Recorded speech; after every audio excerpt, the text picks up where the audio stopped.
오늘 우리에게 주시는 하나님의 말씀 함께 보시겠습니다. 구약성경 아가서 5장 2절부터 오늘은 6절까지 말씀을 함께 읽도록 하겠습니다. 나머지 부분 오늘 함께 말씀을 나누시고 가정에서 제가 안내해 드리는 그 안내를 좇아서 나머지를 꼭 읽어주시기를 부탁드립니다. 찾으셨으면 한 절씩 나누어서 읽겠습니다. 제가 먼저 2절을 읽겠습니다. 내가 잘지라도 마음은 깨었는데 나의 사랑하는 자의 소리가 들리는구나. 문을 두드려 이르기를 나의 누이, 나의 사랑, 나의 비둘기, 나의 완전한 자야, 문을 열어다오. 내 머리에는 이슬이, 내 머리털에는 밤 이슬이 가득하였다 하는구나.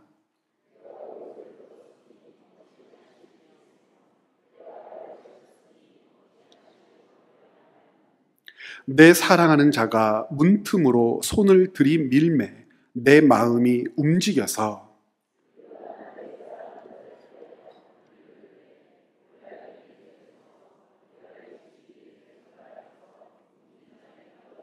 함께 읽습니다.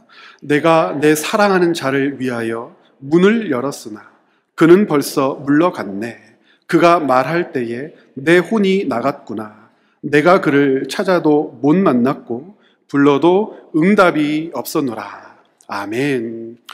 아가서 말씀을 오늘 본문으로 읽었습니다. 여러분, 아가서를 지난 수요일부터 읽어오셨을 텐데 어떻게 읽고 계십니까? 아가서가 어렵습니까? 쉽습니까? 많이 어렵지요. 왜 어렵냐면 세 가지 정도 이유가 있어요. 우선은 교회에서 잘 가르쳐지지 않는 성경입니다. 그러다 보니까 읽을 기회를 많이 얻지 못하죠. 읽을 기회를 많이 얻지 못하면 당연히 어색하기도 하고 이 본문 자체를 이해하는데 도움을 받지 못하니까 어렵죠. 두 번째는 개역개정 성경으로 읽어보았더니 어떤 일이 발생합니까?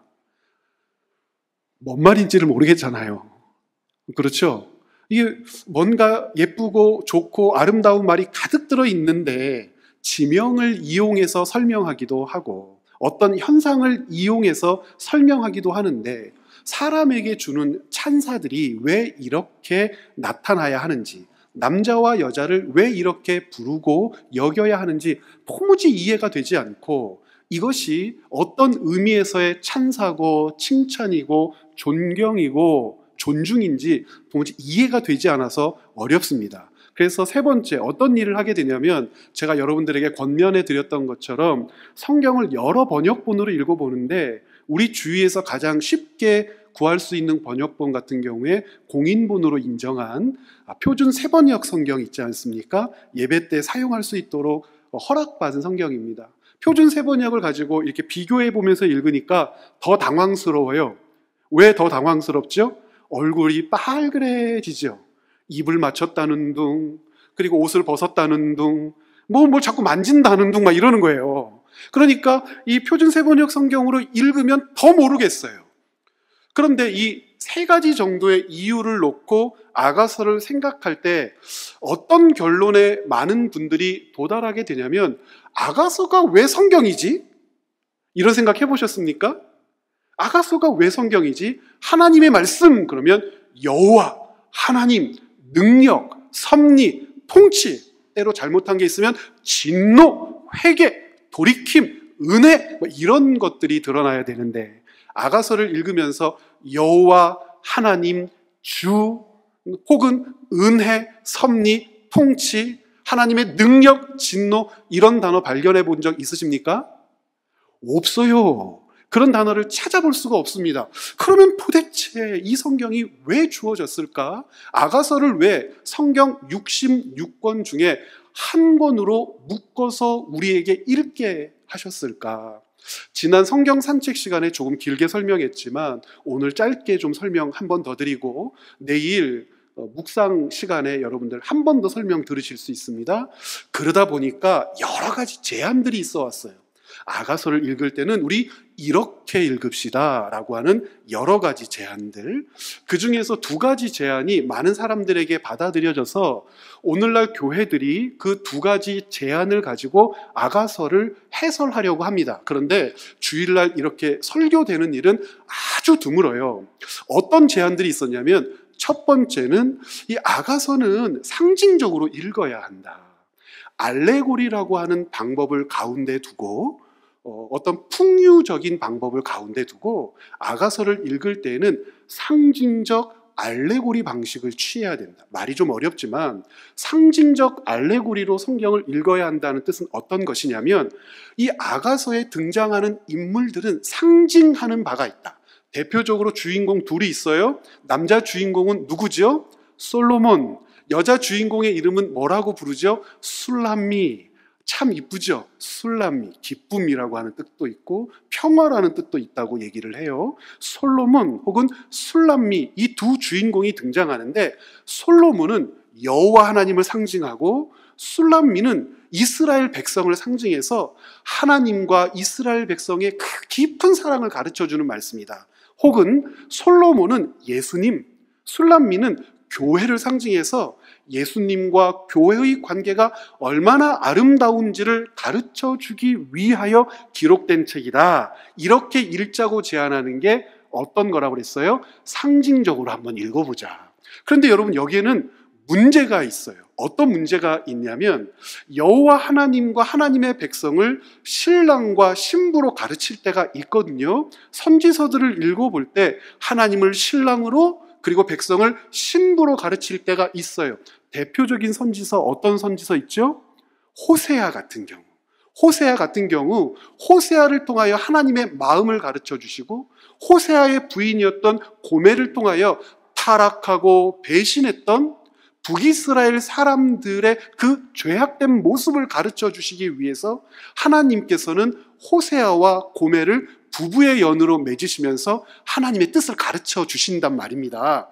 그런데 상징적으로 읽으려면 어떤 일들이 이 선지서에는 전제되어 있냐면, 왜 그런지를 이미 다 말씀하세요. 왜 그런지를 어떻게 말씀하시냐면, 하나님을 신뢰하지 못하는 자들에 대한 고발, 하나님의 그 완전한 사랑, 하나님의 섭리와 통치를 나타내 보여주시겠다고 설명하신 다음에 호세아, 고멜을 등장시켜서 신랑, 신부, 이사야서라든지 다른 선지서에서 하나님을 신랑이라고 가르쳐 주시고 백성을 신부라고 가르쳐 주실 때는 이미 그것을 설명하고 알아들을 수 있도록 상징이라고는 하지만 이미 다 가르쳐 주신단 말이에요. 그런데 이 아가서에는 그런 것이 없어요. 하나님을 신뢰하지 못하는 이스라엘 백성들에 대한 책망을 보여주신다든지 하나님의 전지전능하심과 하나님의 은혜와 사랑을 가르쳐 주신다든지 그렇지 않고요. 아가서를 읽어보면 깜짝 놀라게 되는데, 남자와 여자를 평등하게 다루어요. 그러니까 하나님과 이스라엘을 다룰 때 신랑, 신부로 다루는 것과는 정말 달라요. 아가서가 언제쯤 기록된 성경책일까? 여러 가지 의견이 있지만 솔로몬이 기록한 성경책이라고 우리는 믿는데, 그러면 적어도 3000년 가까이 됐어요. 3000년 전쯤에, 2800년 전쯤에 기록된 성경책이 남자와 여자를 다루면서 솔로몬의 사랑의 크기와 술람미의 사랑의 크기를 동일한 것이라고 얘기를 해요. 술람미가 간절한 것과 솔로몬이 간절한 것을 동일하다고 얘기해요. 술람미가 하는 이야기나 솔로몬이 하는 이야기를 동등하게 취급하면서 같은 것으로 바라봐야 돼, 그래요. 그러니까 아가서를 읽을 때 어떻게 읽는 것은 조금 어색해요. 상징적 알레고리로 읽어서 솔로몬은 하나님이야, 솔로몬은 예수님이야, 술람미는 이스라엘 백성이야, 술람미는 교회야, 이렇게 읽는 것은 좀 문제가 있어요. 그래서 두 번째 제안을 했어요. 어떤 제안을 했냐면, 아가서를 읽을 때는 우리 모형론적으로 좀 읽어봐요. 한번 해보시겠습니까? 모형론. 비슷한 말로 유형론이라고 하는 것이 있어요. 모형론이라고 하는 말을 영어로 해서 죄송한데 타이폴로지라고 얘기해요. 타이폴로지. 이 모형론이라고 하는 건 마치 어떻게 이해하면 되냐면, 여러분 아파트 분양받아 보신 적 있으세요? 처음 짓는 아파트? 우리나라는 분양 방식이 어떻죠? 다 지어놓고 지어진 아파트에 들어가서 다 확인한 다음에 계약서 쓰나요? 뭐 보고 계약하셨어요? 모델하우스. 모델하우스 갔더니 A형은 이렇게 생겼고 B타입은 이렇게 생겼구나. A타입보단 B타입이 낫지. 그런데 B타입은 위치가 안 좋네. 그럼 A타입을 할까? 막 이렇게 고민하면서 계약하셨잖아요. 계약금도 주시고. 그리고 나서 여러분 이렇게 우겨본 적 있으세요? 모델하우스에서 살게 해주세요. 나는 모델하우스에서 살 거예요. 이런 분들 계세요? 그런 분들 안 계시잖아요. 모델하우스는 왜 필요하죠? 실체인 내가 분양받을 아파트를 잘 설명하기 위해서 필요한 거지, 그 모델하우스에서는 안 살아요. 성경에서 이런 관계들이 가끔씩 보여요. 이것을 모형론이라고 하는데, 예를 들면 사람을 예로 들어볼게요. 사람들 중에서는 모세 같은 사람, 예수님은 이 땅에 누구와 같은 선지자로 오셨죠? 모세와 같은 선지자로 이 땅에 오셨어요. 모세의 말, 모세의 영도력, 모세가 가지고 있는 여러 가지 특징들이 예수님을 상징해요. 그때 모세는 예수님의 모형이야 그래요. 왕들 중에서 한번 예를 들어볼까요? 다윗. 마태복음 1장을 읽어보면 예수님은 반드시 다윗의 자손으로만 오셔야 될 뿐만 아니라 다윗과 같은 왕으로 오셔야 되는 거예요. 그러니까 다윗은 누구의 모형이에요? 예수님의 모형이에요. 이것을 모형 그러는데, 아가서의 솔로몬과 술람미의 사랑 이야기는 예수님과 교회의 사랑 이야기의 모형이야. 하나님과 이스라엘 백성들의 모형이야. 이렇게 일자고 제안하시는 분들이 있어요.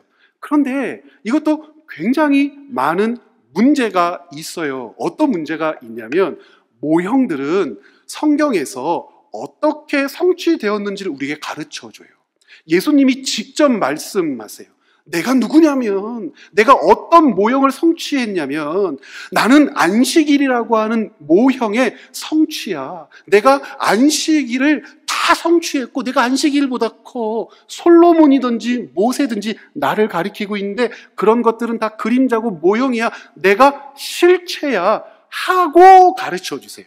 그리고 사건, 사고들도 모형이라면 실체를 가르쳐 주세요. 예를 든다면 모세가 광야에서 반석에서 물을 꽝 하고 터뜨렸잖아요. 그 예수님의 모형이거든요. 예수님이 요한복음 6장에 가면 뭐라고 하세요?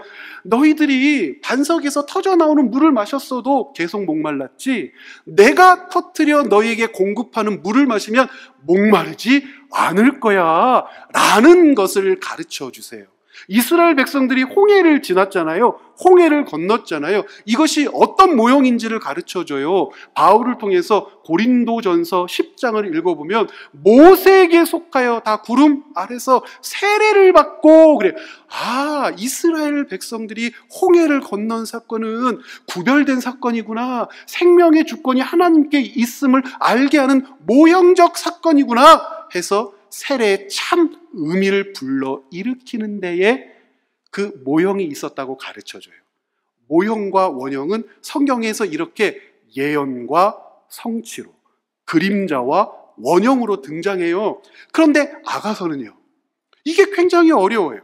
솔로몬이 술람미에게 했던 말이 신약성경 어디에서 어떻게 성취되었는지, 술람미가 솔로몬에게 했던 행동들이 어떻게 성취되었는지 없어요. 그러다 보니까 어떻게 읽는 것도 조금 어려워요.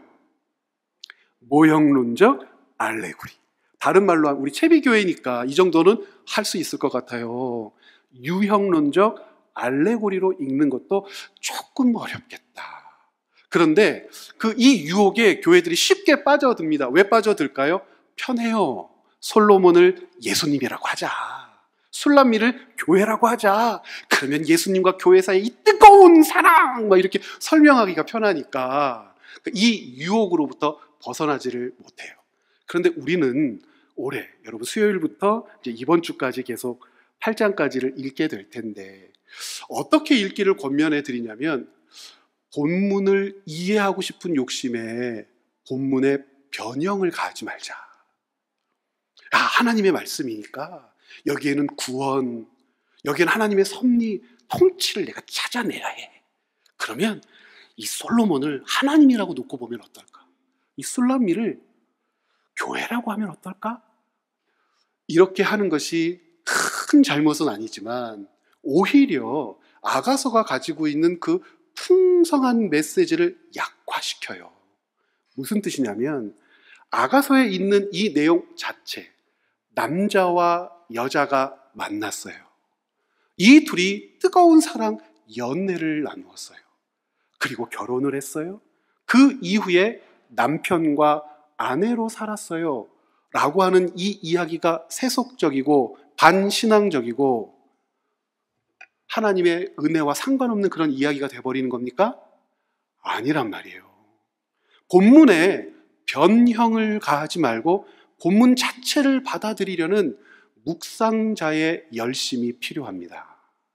남자는 어떤 존재이고 여자는 어떤 존재인가? 남자와 여자 사이에 왜 칭찬이 필요한가? 남자와 여자는 상호 간에 왜 존중해야 하는가? 서로를 존경하지 않는 부부는 어떠한 아픔을 맛볼 수밖에 없는가?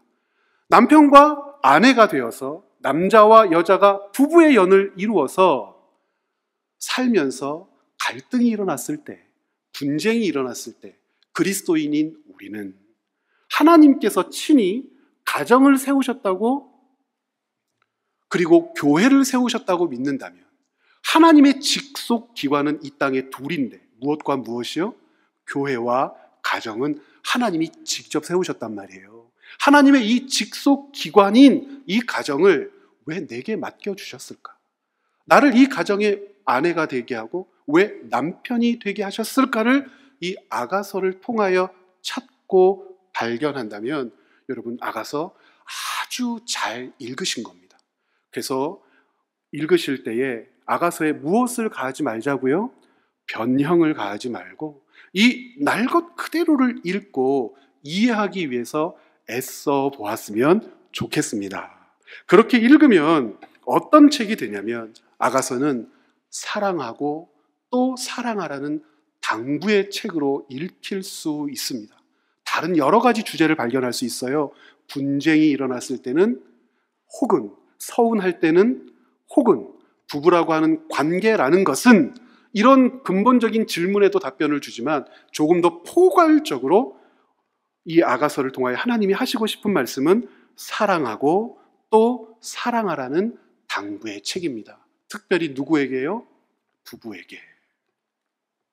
그래서 아가서는 이 땅의 부부에게 사랑하고 또 사랑하라고 가르칩니다. 그런데 우리 가운데는 어떤 아픈 경우도 있지요. 남편을 잃었든지 아내를 잃었든지 그리고 잃지 않았으면은 피치 못할 사정으로 지금은 남편과 아내가 없이 혼자 살고 계시는 분들도 계신단 말이에요. 그러면 그분들은 이 아가서를 읽으면서 하나님의 어떤 마음을 발견할 수가 있습니까? 이것이죠. 당신들에게 주어진 삶이 헛되지 않았다. 당신이 남편으로 살고 당신이 아내로 살았던 그 귀한 삶이 결코 헛되지 않았다. 그리스도인에게 주어진 인생이라고 하는 것은 결코 헛됨이 없다라고 하는 사실들을 여러분이 이 아가서를 통하여 발견하게 될 하나님의 은혜입니다. 왜냐하면 맡겨주신 것을 맡아 최선을 다했다면 그것이 이그러져 감당할 수 없는 지경이 되어 지금은 잠시 홀로 있다면 혹은 하나님께서 맡겨주신 사람을 맡아 섬기며 최선을 다하여 살다가 주님께서 그를 먼저 품으셨다면 그 맡아 살아냈던 그 삶의 헛됨이란 없어요. 그 기간과 삶이 얼마나 소중한지 이 아가서 말씀을 읽으면서 확인해 보시기를 부탁드립니다. 그런데요, 아가서를 읽다 보면 오늘 본문처럼 무엇도 확인할 수 있냐면 부부 사이에 위기가 찾아온다는 것도 알 수가 있습니다. 분쟁이 일어나요. 다툼이 일어나요. 도대체 부부는 왜 싸울까? 여러분 고민해 보신 적 있으세요? 죽고 못 살아서 결혼들 하셨잖아요, 대부분. 표정이 아니네요. 난 그런 적 없는데. 죽을 것 같은 그 사랑에 푹 절어서 결혼하신 것 아니에요. 생명보다도 소중하다고 생각했기 때문에 결혼들 하신 것 아닙니까? 그런데 왜 분쟁이 일어날까? 왜 다툼이 있을까? 왜 갈등이 있을까? 원인은 굉장히 단순하지만 그 단순한 원인으로 말미암아 파생된 일들은 단순하지가 않습니다. 아가서 5장 2절부터 3절을 먼저 한번 읽어볼까요? 어떤 글로 우리에게 그 분쟁을 가르쳐 주는지 2절 함께 읽어보겠습니다. 내가 잘지라도 마음은 깨었는데 나의 사랑하는 자의 소리가 들리는구나. 문을 두드려 이르기를 나의 누이, 나의 사랑, 나의 비둘기, 나의 완전한 자야. 문을 열어다오. 내 머리에는 이슬이, 내 머리털에는 밤 이슬이 가득하였다 하는구나. 내가 옷을 벗었으니 어찌 다시 입겠으며 내가 발을 씻었으니 어찌 다시 더럽히랴마는. 개역개정 성경으로 읽으면 그래서 뭔 말인지 모르겠는 거예요. 이게 도대체 뭔 말이야? 어떤 말이냐면 술람미라고 하는 솔로몬의 아내 되는 여인, 이 여인이 솔로몬을 기다리는 거예요. 하루 종일 기다리는 거예요. 그런데 이 술람미를 생각해 보면 술람미에게 있어서 솔로몬은 우주와 같은 존재입니다. 우주와 같은 존재라는 뜻은 전부예요. 왜냐하면 솔로몬에게는 수백의 후궁과 첩이 있었습니다. 그런데 그 수백의 후궁과 첩들은 어떻게 솔로몬의 아내가 된 여인들이죠? 정략, 정책적인 결혼을 했어요. 정치적인 부부의 연을 맺었단 말이에요. 대부분 귀족의 자녀들이든지 아니면 왕족들이에요. 공주님들입니다. 그들을 아내로 맞으면서 화친 조약을 맺고 무역 조항을 맺으면서 나라를 강성케 할 목적으로 여자들을 맞아들였어요. 근데 솔로몬이 사랑하는 이 술라미는 어떤 여인입니까? 그냥 포도 농장의 딸이에요. 그곳에서 얼굴이 검게 그리도록 열심히 땀 흘려서 부모를 도왔던 여인이에요. 그런데 그 여인을 보고 사랑에 빠졌어요. 그리고 술람미도 솔로몬을 사랑하게 됐어요. 그 뜨거운 사랑을 확인하고 둘이 부부가 됐단 말이에요. 이 술람미가 왕궁에 들어갔어요. 솔로몬의 아내가 되었어요. 어떤 취급을 받았겠습니까? 뒷배를 봐줄 힘이 있습니까? 권력이 있습니까? 뭐 돈이, 재력이 있습니까? 대부분 공주들은 힘 있는 아버지를 두고 친척을 두고 귀족 가문에서 솔로몬과 조약을 맺을 만큼 강력한 뒷배가 있었지만 술람미에게는 그런 게 없었어요. 그 술람미가 매일매일 솔로몬을 기다리는 거예요. 그런데 솔로몬은 왕이잖아요. 왕에게는요 엄청난 일이 많아요. 특별히 솔로몬 같은 왕에게는요.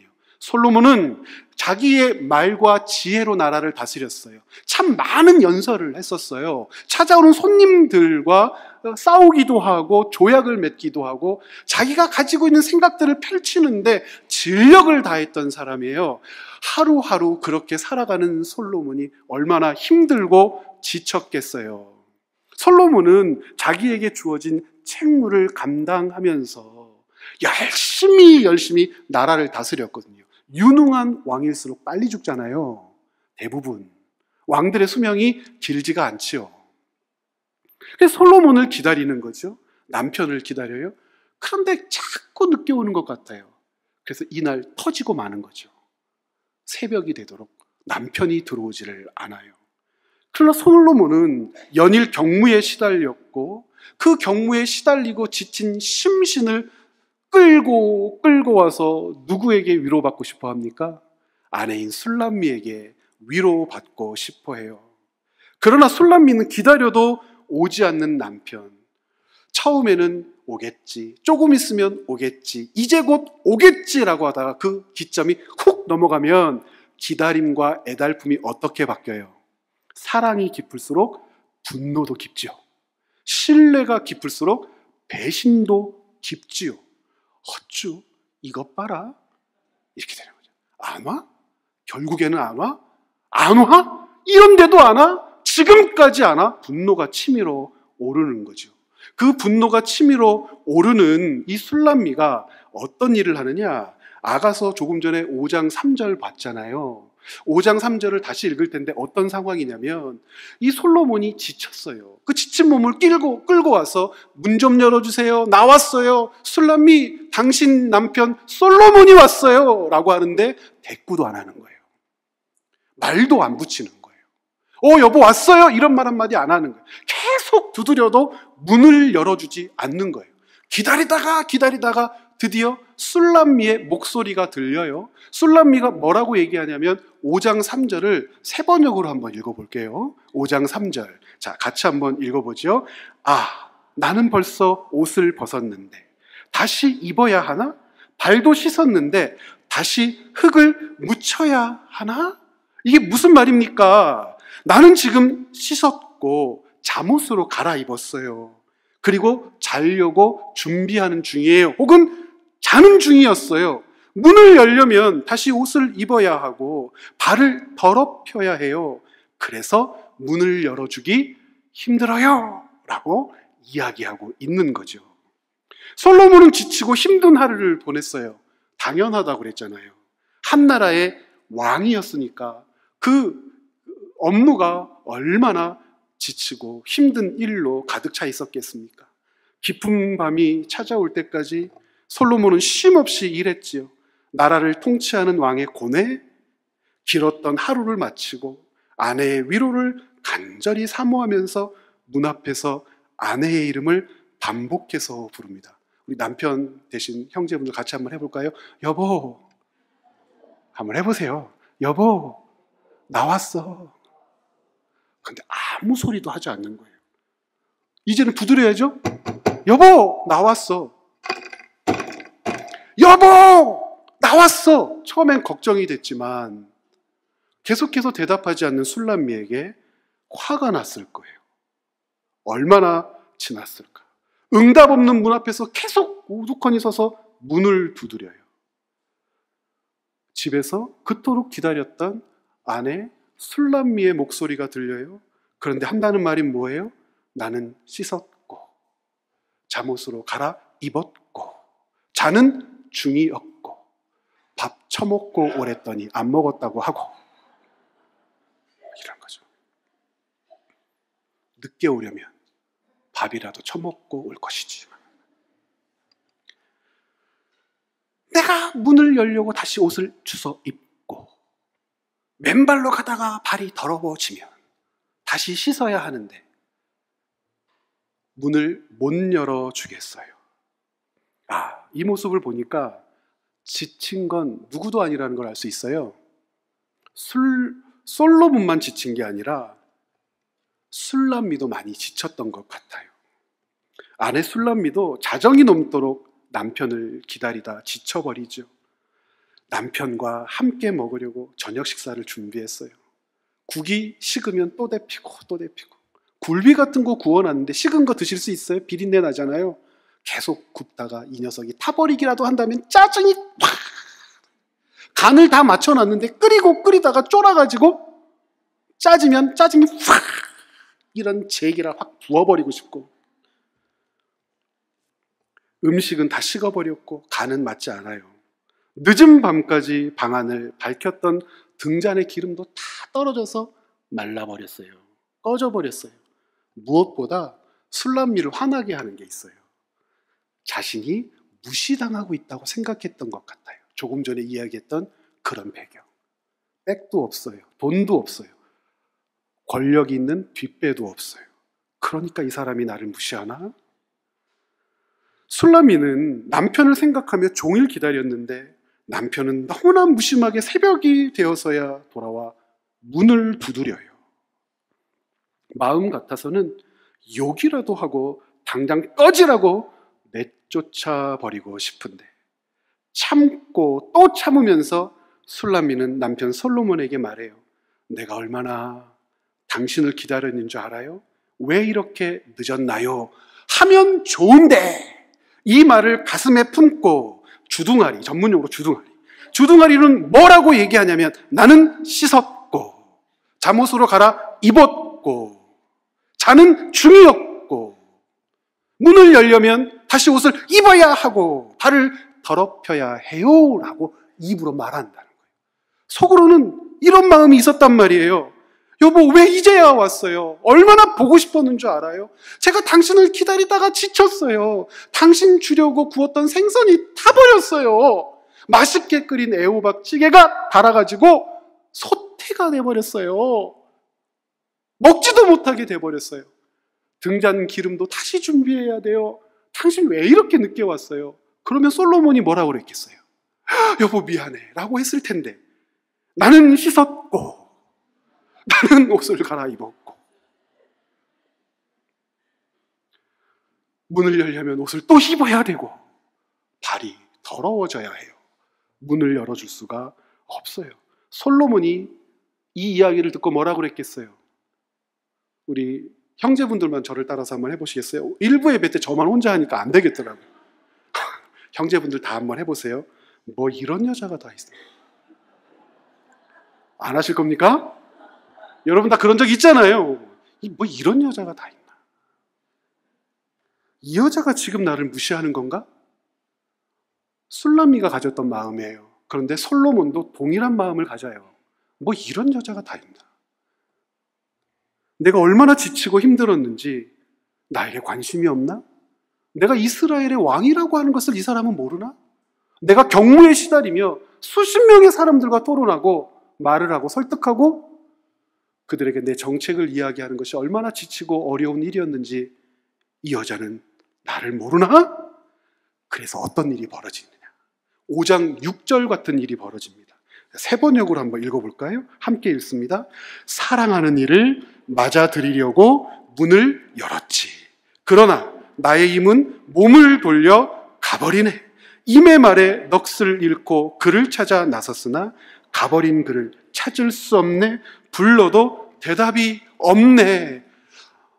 나는 씻었고 나는 옷을 벗었고 문을 열어주려면 옷을 입어야 되고 다시 맨발로 가야 되고 더러워져요 라고 말을 하는 순간 그 이야기를 듣고 뭐 이런 여자가 다 있지? 분노한 솔로몬은 문을 째려보다가 뒤로 돌아서 그 유명한 솔로몬의 가출 사건이 일어나는 거예요. 집을 나가버렸어요. 우리 남편분들 중에 집 나가보신 분들 많지요? 이런 제기를 내 안 먹어! 이러면 나가는 거예요.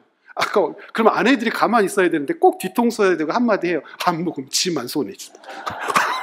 왜 그랬어요? 왜? 안 먹으면 지만 손해지. 뭐, 안 먹어! 그러면은 한마디라도 거들지 말고 여보라고 하면 좋은데 꼭 그렇게 얘기를 합니다. 그리고 남자들도 실수하죠. 꼭 지갑을 안 가지고 간다든지 전화기를 안 가지고 간다든지 가서 라면 한 그릇 사 먹을 어떤 것도 없이 나가가지고 주머니에 손 꼽아놓고 왔다 갔다 하다가 머리로 생각하죠. 어떻게 다시 들어가지? 이럴 때 자식들이 필요하잖아요. 아빠! 엄마가 빨리 들어오래. 아빠 안 들어오면 나 밥 안 먹을 거야. 나는 놈이라도 하나 있으면 좋은데 엄마랑 꾸역꾸역 잘들도 처먹더라 지들만. 외로워요. 솔로몬이 집을 나가버려요. 그렇게 말하고 나서 술람미가 너무 마음이 괴롭고 속상했나 봐요. 원래 마음속에 품은 얘기는 뭐죠? 여보, 왜 이렇게 늦었어요? 내가 종일 당신을 기다렸잖아요. 라는 말을 어떻게 했다고요? 나는 씻었고 내가 당신을 기다렸어요 라고 하면 되는데 그 말을 못했어요. 그랬더니 솔로몬도 분노하고 술람미의 이야기를 듣고 솔로몬이 집을 나가버립니다.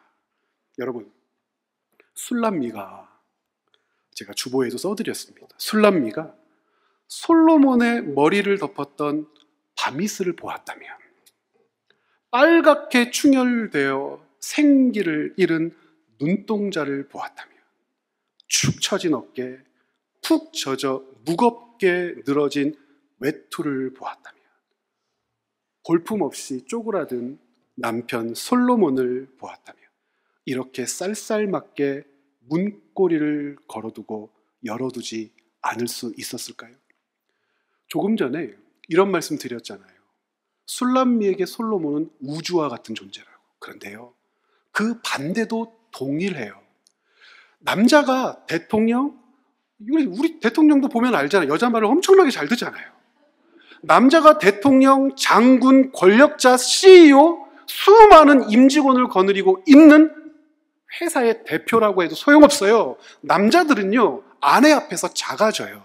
외롭다고 얘기하고요. 슬프다고 얘기하고요. 누구 앞에서도 보일 수 없는 눈물을 보일 때도 있고요. 다른 사람 뒷담화도 막 하고요. 세상에 없는 비밀도 술술술술 다 까발립니다. 왜 그럴까요? 남편에게도 아내는 우주와 같은 존재이기 때문에 그렇습니다. 아무리 강한 힘을 가지고 있고, 아무리 존경받는 지위를 가지고 있고, 아무리 능력 있는 사람이라고 인정받는 남자도 집에 가면 아이 씻고 밥 먹어, 양말 뒤집어 놓지 마, 제발 밥 먹었으면 빨리빨리 입 닦아, 당신 발 닦았어 라고 하는 잔소리를 듣는 그런 존재인 거예요. 왜요? 힘이 없어서요? 여자가 남편보다 힘이 세서요? 여자가 남편보다 지혜로워서요? 아니요.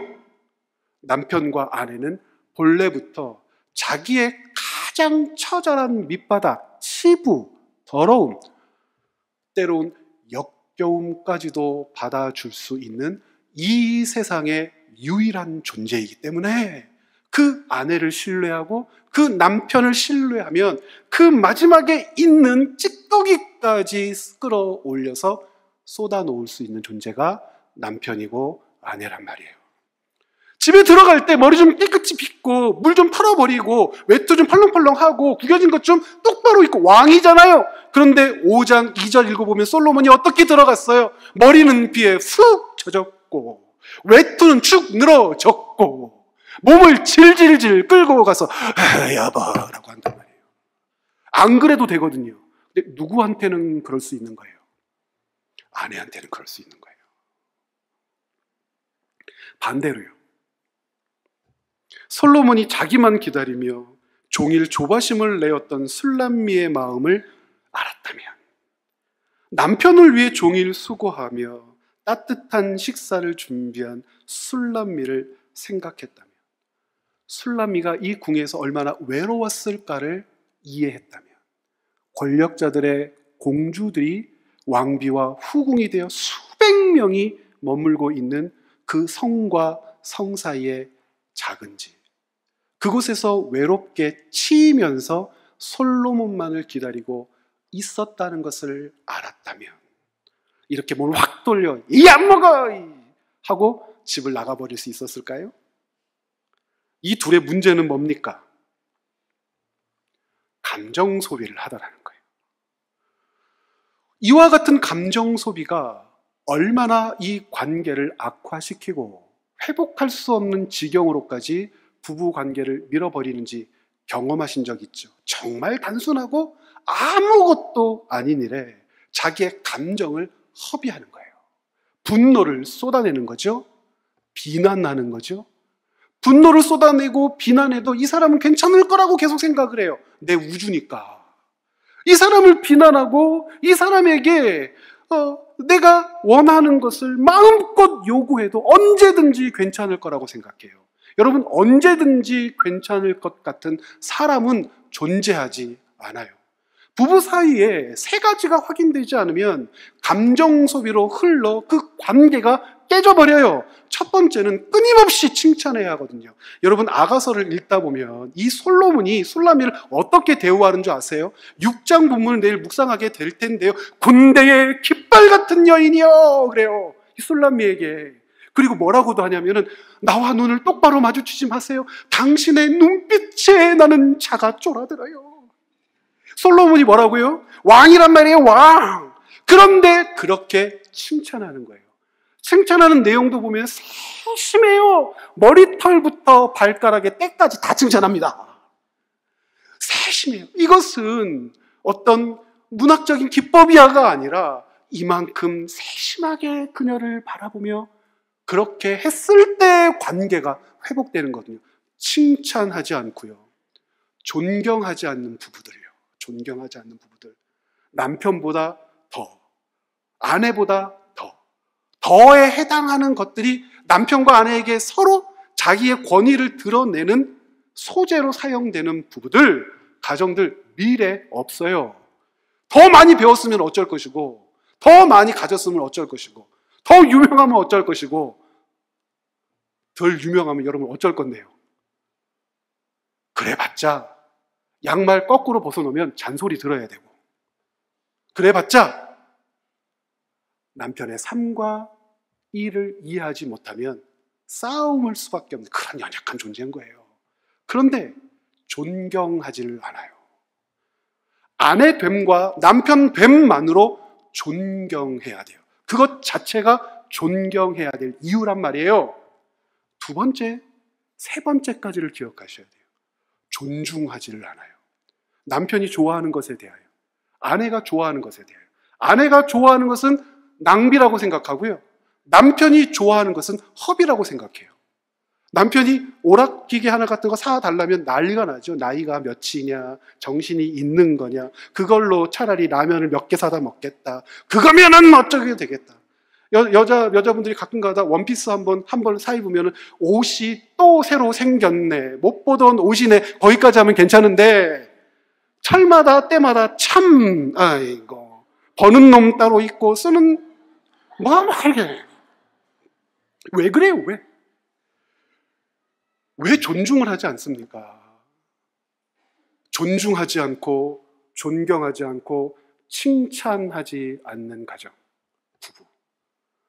오늘 본문이 그것을 고스란히 보여주고, 칭찬, 존경, 존중이 없을 때 감정 소비만 남습니다. 짜증나. 진짜 짜증나. 제일 하지 말아야 될 것, 지긋지긋해. 언제까지 저렇게 할 거야, 지긋지긋해. 나중에 가면 먹는 것도 꼴 보기 싫죠. 쩝쩝쩝거리가 더러워 죽겠네. 감정 소비를 한단 말이에요. 감정 소비는 독극물을 타서 몰래 입에 털어넣어버리는 행동이랑 똑같아요. 그 모진 감정 소비를 서로 받고 받잖아요. 결국에는 분노합니다. 진노해요.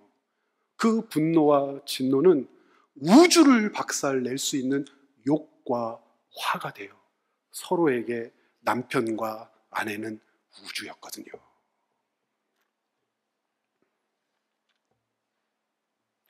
부부는 하나님이 서로에게 맡겨주신 하나님의 사람이에요.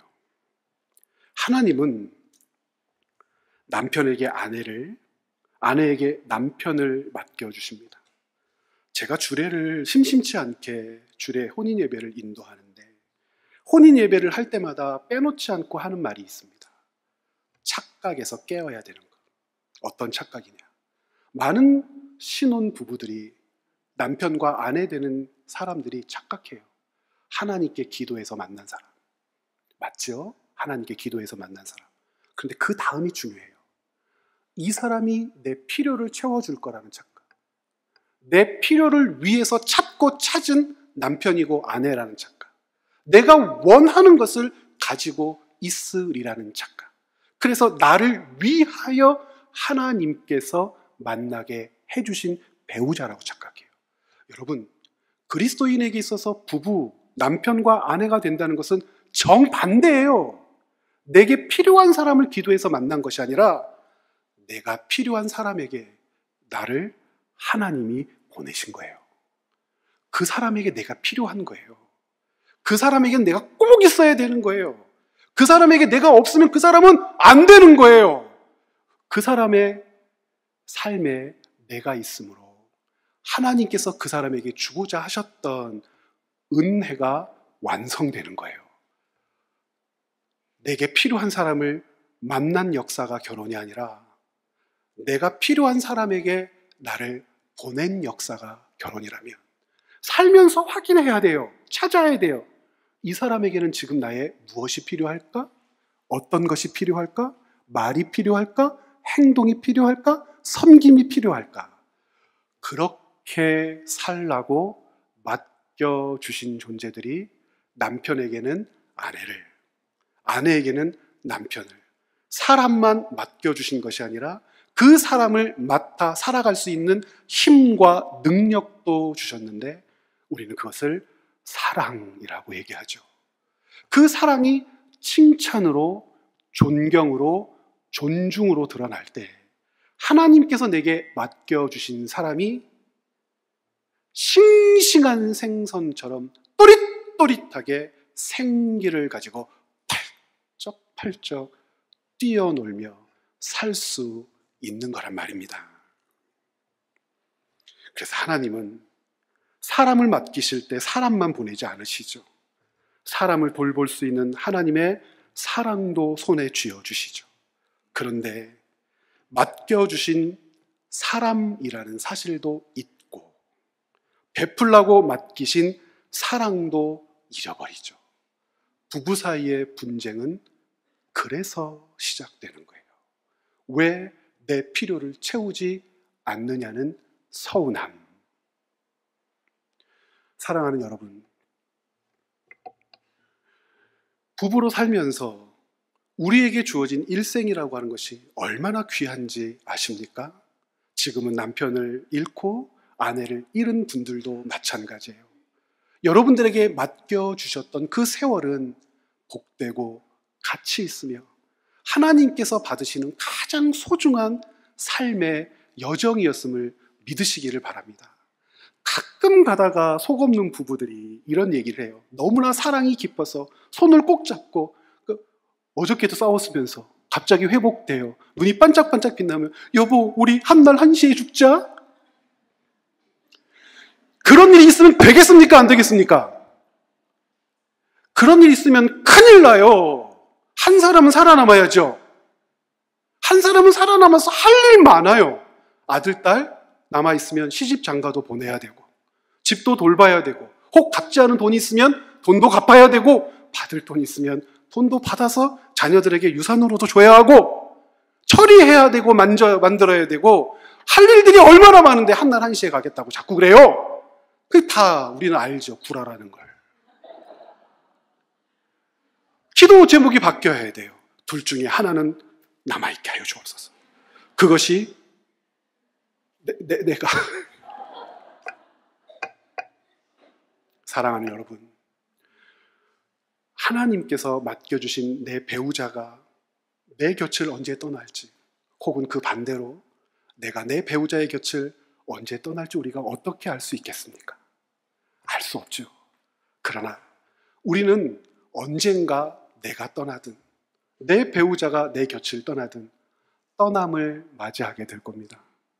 떠남을 맞이하게 될 때 여러분 마음속에 남아있는 단어가 무엇인지 점검하십시오. 칭찬, 존경, 존중. 이것을 붙들며 사랑하는 내 임을 섬겼다면 그 임이 떠나갈 때 들여밟고 가는 것이 아니라 사뿐사뿐 아름다운 뒷모습을 내게 보이며 주님 품으로 나아가게 될 겁니다. 그리고 여러분도 사뿐사뿐 내 배우자를 뒤로하고 주님 품에 안길 때까지 같이 한번 해보시겠어요? 존중, 존경, 사랑, 그것을 품고 여러분에게 주어진 배우자, 여러분들의 가정을 하나님께서 기뻐하시는 하나님의 기관으로 만들어 가시기를 부탁드립니다. 함께 기도하시겠습니다.